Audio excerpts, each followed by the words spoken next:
Welcome to the Mint Report, our wrap-up of the day's business news. Here are the top stories. IIP numbers disappoint. Maruti Suzuki plans another merger. And markets recover in the green.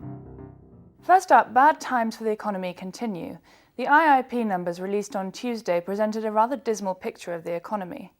Industrial production slowed to 0.1% in April. A contraction in capital goods and a dip in manufacturing output are cited as key reasons for such a poor showing. IIP, or the Index of Industrial Production, was 5.3% in April last year. And here's a breakup of how various sectors have performed.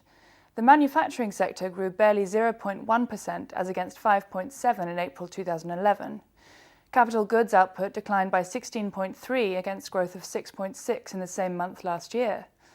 Mining contracted by 3.1% compared with 1.6% growth in April 2011. On the flip side, consumer durables expanded by 5% against 1.6% last year. These numbers are likely to put pressure on the Reserve Bank to cut rates further at the monetary policy announcement next week. And staying with the economy, a day after Standard & Poor's warning to India, Finance Minister Pranab Mukherjee defended the government's economic record. He rejected the ratings agency's contention and said the government is fully informed of the situation and expressed confidence in India's growth story. Also, the S&P report was not based on any fresh rating action, he said, adding that there are no significant events to indicate that India's vulnerability to shocks has increased, despite slow growth numbers. And switching gear, in hopes of bridging the diesel car supply gap, the Maruti Suzuki board has approved a proposal to merge Suzuki Powertrain India with itself. With the merger, Maruti Suzuki will be able to bring its entire diesel engine capacity under a single management. Suzuki Powertrain supplies diesel engines and transmissions for Maruti Suzuki's vehicles. Maruti also has a separate deal with Italian car maker Fiat for 1 lakh diesel engines for 3 years.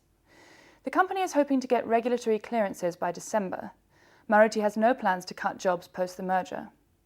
And finally, the Indian markets revived on Tuesday, led by consistent buying interest. The Sensex closed at 16,863, up by 195 points, and the Nifty closed at 5,162 points higher. It was a good day for auto stocks. Shares of largest car maker Maruti Suzuki shot up around 3.5% to 1,146.